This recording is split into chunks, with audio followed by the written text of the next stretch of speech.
The Uncensored Threat, Chapter 4, Can We Heal the Masculine? I'm Catherine from Integrative Men's Health. I'm going to read you this chapter now. Do you know what I'm really passionate about? Men. Do you know what's more important to me though? Me. And my daughter. And my experience on this planet as a woman. It's time. Time for me to step into my queen energy. You call it a dirty word. You call me a feminist. But I call it queen. I've played the Lady of the Lake, the healer of men, the Queen of Sparta, the Virgin Goddess, and the High Priestess in past lives for long enough now. For as long as I've been doing this men's work, I've been hesitant to talk about men in a negative light because I've been attacked for man bashing. I've been thrown over the coals for bringing any issues to light that involve men. Kind of ironic, don't you think? As I live and breathe men's health and sacred sexuality. When I'm highlighting big issues around porn addiction, sacred sexuality, erection issues, sexual abuse, and toxic masculinity, other practitioners and organizations are simply ignoring these things completely. They prefer to put their head in the sand and ignore the shadow part of society that holds the deepest wounding. They'll say things like, these things don't exist. It must just be you. And what are you doing to create this? And they are right. These things only exist if you choose to see them. Many men's pages and men's groups are focusing on men losing their way for the simple fact that they don't have strong male mentors or tribal warriors to raise them. Apparently, the men of today haven't been shown initiations into manhood growing up, and therefore it is affecting their existence on this planet, impacting them in such a way that they cannot take responsibility for their own values, actions, and boundaries. But who was shown these rituals in modern times? How far back does this excuse for men not understanding how to behave go? And are they comparing themselves to tribal Amazon existence, or to the Egyptians, or the Incas?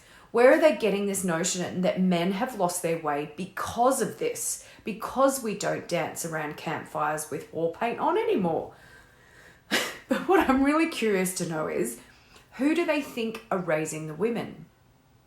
If all the men have lost their way because of this lack of tribal education and initiation, then what excuse do the women have? Where were our mentors, our tribal leaders, our federation of female warriors to raise us? There isn't one. Or there is, if you're lucky enough to have women like that in your life, but it is rare. Each person on this planet is responsible for their own actions, thoughts, deeds, and values. So many organizations refer to suicide constantly, but are too scared to look at what's really going on. What's causing it? What's causing all the depression?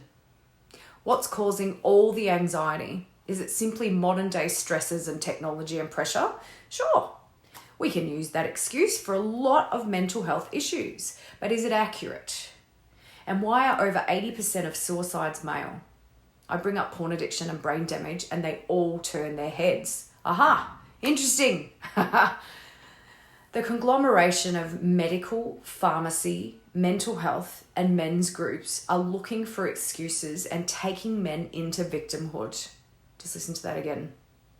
They're looking at behavior in men thousands of years ago and trying to reclaim that masculinity.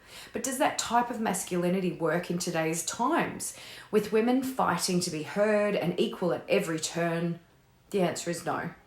It's most definitely a confusing time for men. I understand that more than anyone. The feminine rising has divided men into two groups, those that want to evolve and those that can't or won't. It's just a shame that the majority of men's groups don't allow professional female practitioners or coaches into their circles to educate and transform men's lives. And in my case, there's a strong resistance there to allowing an intruder into the group, where there is a perception that I couldn't possibly understand men because I don't have a penis, and that it would intimidate the group and make them feel uncomfortable. It's childish. I'm not looking to camp out in the bush for days with these men getting naked, sitting around in sweat lodges, dancing around a campfire, or beating my chest and pretending I'm a man. I have valuable information that changes lives the instant that they hear it.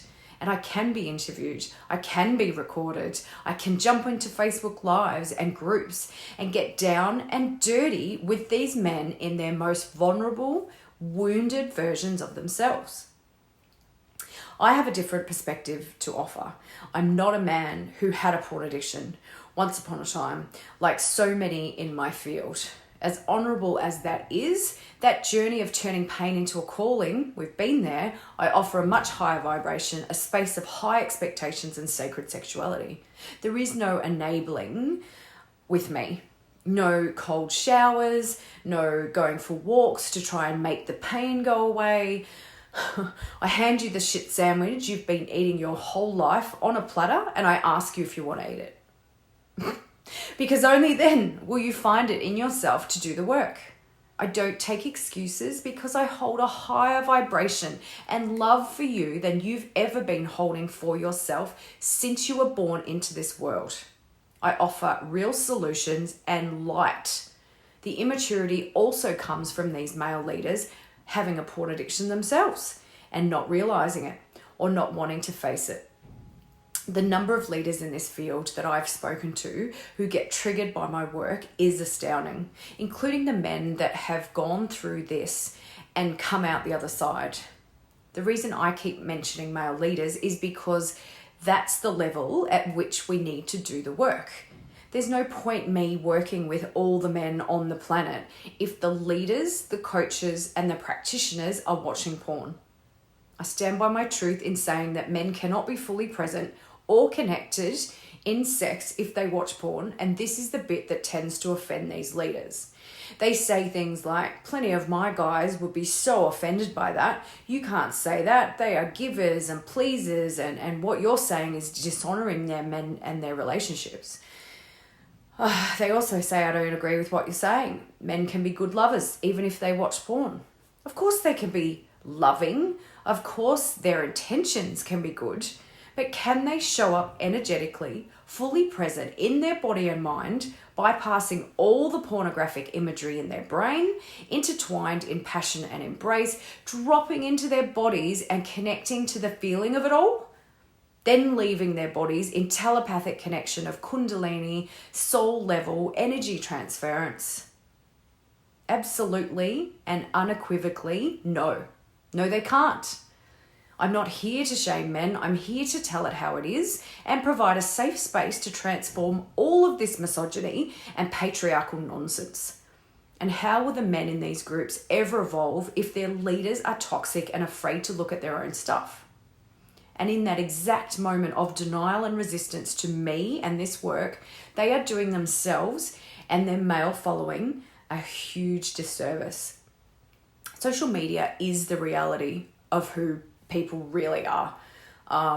Good old social media, where people think everything is a fake representation of society, when in fact it's the cold, hard truth. The general rule is that people only ever want me to talk about stuff they feel comfortable with. They're comfortable with my inspiring posts, my memes, my mental health posts, if I address anxiety or depression in a way that isn't too controversial. A few years ago, when I first started talking about porn addiction online, it was the most controversial and provocative thing that anyone was talking about, and it ruffled a lot of feathers. Posts on child pornography, pedophilia, sex trafficking, linking serial killers to pornography, all these topics fly under the radar with no reactions on my social media pages. Crickets! On other sites, where there is the field they work in the area of safety for kids or sex trafficking, it gets massive engagement. Oh, so why not my page? Because people can't handle thinking about it. They can't handle connecting this behavior to men on a page that's meant to be helping men. And to this point, it is common for female partners to send their men to me to fix them, to then get upset by the way their men have opened up to me. They will often feel uncomfortable about the changes that they're seeing, They are uncomfortable about their men opening up and divulging truth and honesty. They often then chase after me wanting explanations and confidential information because it doesn't suit them anymore to have their men open up to a female practitioner about issues that are too uncomfortable to talk about in their relationship. They see me as the enemy because I'm siding with the men. So I'm damned if I do and I'm damned if I don't. It's as if the whole world supports men's health from the outside perspective, but not too many want to know what's really involved. To get down and dirty and roll around in the mud with these guys, to live and breathe what they go through and what they create and sabotage in their lives, not too many are willing and able to do that. Just like the meat eaters don't want to know how their meat is killed, no one wants to know what lies beneath all of these men's issues. It's estimated that between 700,000 and 4 million people are trafficked around the world each year. Most of those are women, half of them are children, and only 1% of them are recovered. And where is that in the media? Where is the pedophilia, the dark web, the sex offenders? Sexual harassment is so common these days that it has become expected, almost as if girls were born to be abused. It's happening in our schools and churches. It's happening in bars and workplaces. It's happening on public transport and within families.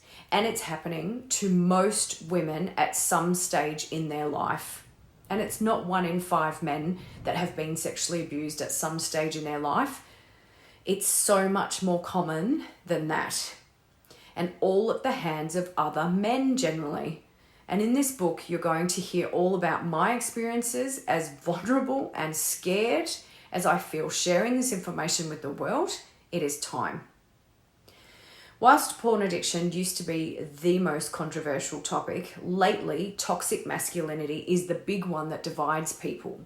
Where longtime friends deleted me on social media when I exposed poor behaviour from men. Dick pics and videos, sexual harassment. The belief amongst most is that I should ignore it. It's a huge trigger for people. And in that moment, I'm seen as the toxic one. It's because I'm talking about the topics that make them feel and think and react. The ones that make them question their own behaviour. The topics that trigger a revolt and resistance, where they are forced to look at their own relationships with men and to look at their children through the eyes of the dark web. So they don't have to face what's in the mirror. It's easier to turn it around on me with insults and degradation, trying to discredit me, harassing and abusing me, throwing misogynistic comments at me like, how dare you speak in this way when you call yourself a healer of men? Or you're a toxic feminist. I get that quite a bit. For years now, I've been working on finding my voice, speaking out on issues not too many care about and most want to ignore, and finding the courage to do so. Courage is everything in this field of work, as it comes with daily exposure to dark and wounded energies and behaviours. It has been my life's work, working through the triggers and chemical reactions in my body as I try and process the attacks and resistance from others. And through that, I've realised that I've been hiding my feminist view from the world because the trauma associated with laying that out on social media has been too much for me. It hasn't been safe working for the men, let alone against the men, hence why I've found myself at this crossroad during COVID lockdown. Damned if I do, damned if I don't. Can't take sides, can't find my voice, can't combine my two voices. I've had to question why I'm doing this and if it's worth continuing on. Every day I hear about tragic stories of men and their sexuality, about their suicidal thoughts, sadness, despair and heartache, rejection and trauma. Horrible, horrible stories of sexual abuse and all kinds of other abuse. I sit in compassion and empathy every single day. I facilitate healing in these men and give away so much of my time and resources, sometimes without payment. My heart and my purpose are aligned with the outcomes. I'm going to say that again. With the outcomes, not the journey, not the nastiness they throw at me, not the sexual harassment, not the stalking, not the constant attacks on my person and my family, not the relentless struggle to screen clients, to stop them from having to touch me, acting inappropriately, masturbating, in the treatment room or in the clinic shower.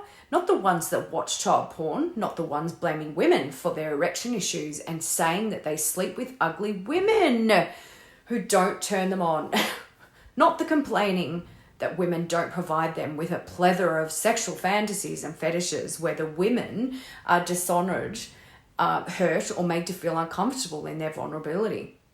Not the men treating women like they are second-rate citizens, only put on this planet to serve one purpose of providing a hole for them to stick their business into. Not the extremely common stories of cheating, seeking out sex workers, massage parlors, escorts, going outside their relationships for instant sexual gratification and taking absolutely no responsibility for it. Coming in week after week with no intention of changing their behavior or treating their partners with respect.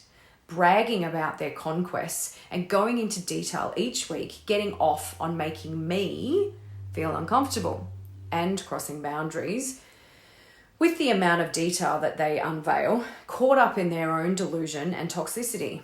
Yes, apparently that's judgmental of me. I'm meant to stay objective. But is it not discernment? When did we decide that women have to put up with this kind of behavior? And any kind of therapist having to condone this behavior because we have to stay objective? Don't I get a choice in whom I work with?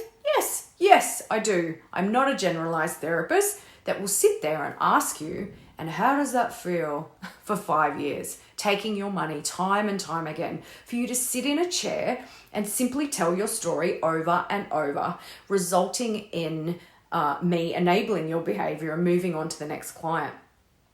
I'm here to change the vibration of this planet, and as long as men are treating me and other women this way, I'm going to have something to say about it.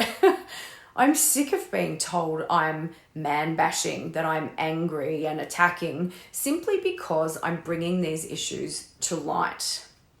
You'd be surprised how many women don't want to know about their partner straying from the relationship. They don't want to know about their men ejaculating over other women every single day. They don't want to have the conversations around sex and intimacy. I have strong boundaries and will not put up with any of this behavior. If you want to keep cheating on your wife, if you're refusing to look at it, refusing to curb your behavior, then I am not the therapist for you. I tell my clients if they choose to keep watching porn, then don't book in with me again. It is explained to them that they have two paths in front of them as of today. Today being their first session with me. That they have a choice. And as long as they are trying and choosing and evolving, then I will work with them. I explain to them what porn is doing to their bodies, to their minds, brains, and relationships. My job is to hold space at a higher level than what they are currently holding for themselves. This is a level that they may never have experienced and definitely don't understand because they've always been under the influence of pornography. Other coaches have had a go at me saying I have a purist mindset and that watching porn occasionally doesn't hurt anyone, that I'm bringing shame upon sexuality, that sex is good and shouldn't be impeded on by this purist mindset. But they would be incorrect in that assumption. I help men become more sexual, more connected, and more present. And let's not forget that I have the control group as well. I have met and worked on 21 men that have never watched porn regularly, and they are completely different to the humans, the men who watch porn. I know what's possible, I've seen it, and I've felt it, both in my personal life and my professional practice. So when I ask you to choose which path you want to take, I'm serious. You either quit porn and do the work, or you don't come back. I have a lot of passion for this men's work, as you can see, but my why is bigger than just helping the men. This issue, this wounded sexuality, porn addiction, sex addiction, suicide, and confusion is so much bigger than the men. We're looking at $1 billion industry that is growing at an alarming rate. In 2019, Pornhub had over 42 billion visits on its site, hitting an all-time high of approximately 115 million views a day. That's the equivalent of the combined population of Canada, Australia, Poland, and the Netherlands, all visiting in one day. Porn addiction affects men, it affects women, both directly and indirectly. It affects children and teens. It affects dating, relationships, workplaces, places of worship, public transport, schools, and social venues.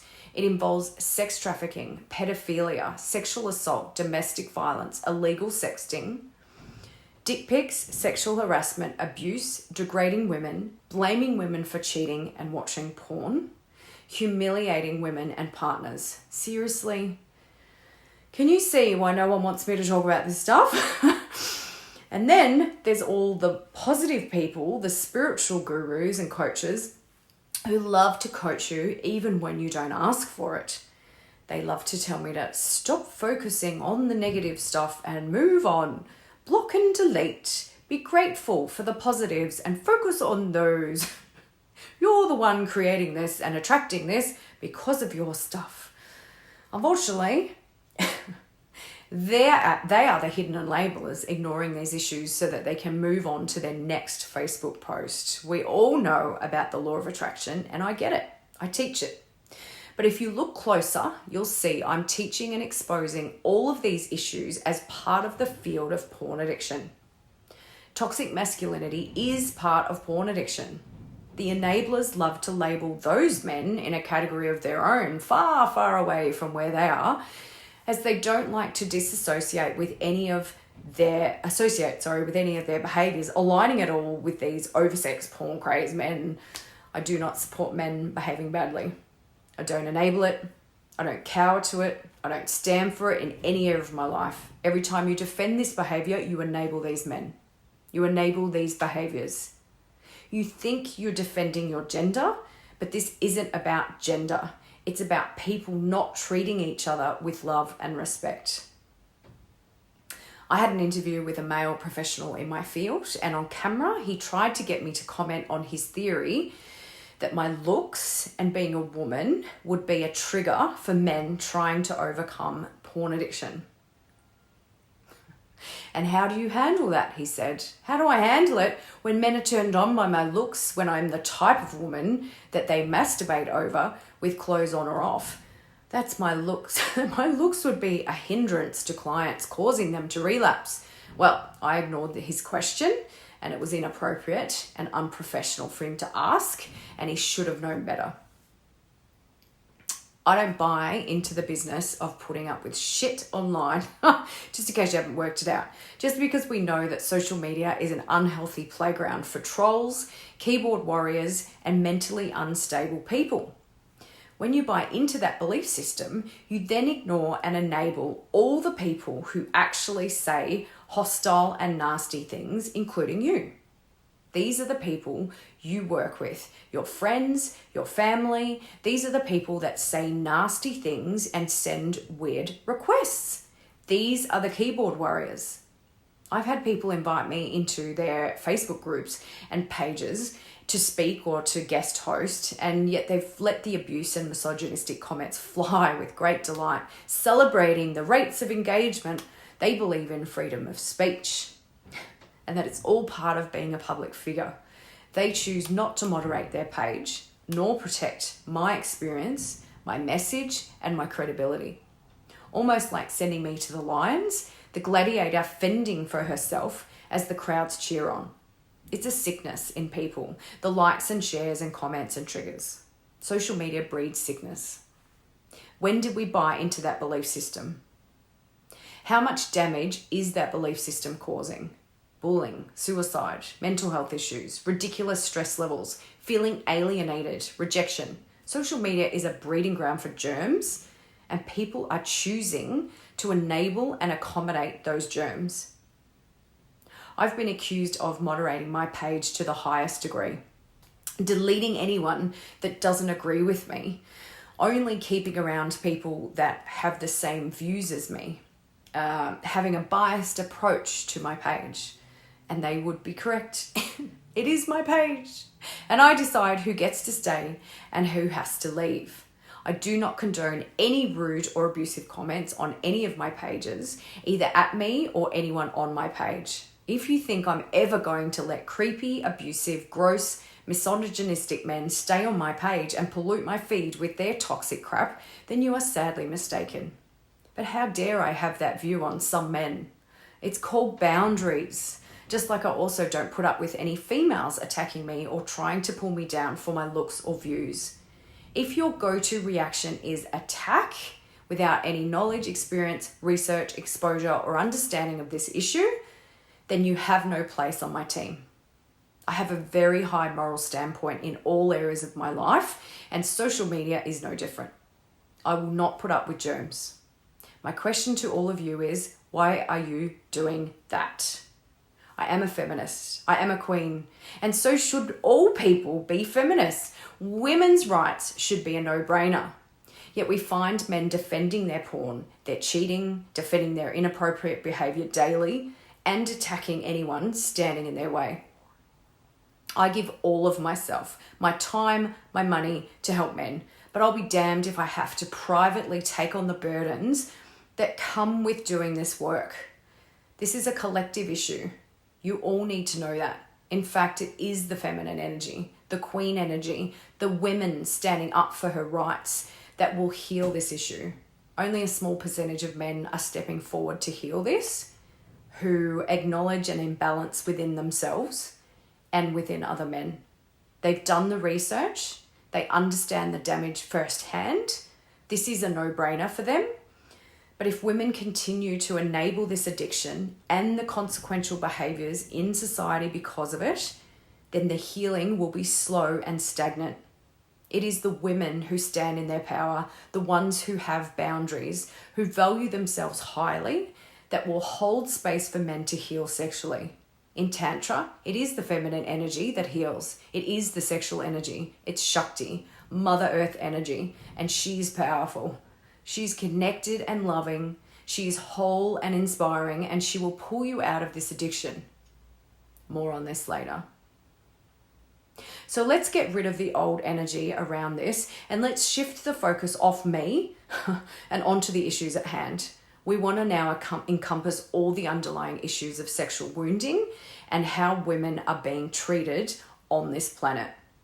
And that involves talking about porn addiction, sexuality, domestic violence, sexual assault, molestation, pedophilia, and toxic masculinity.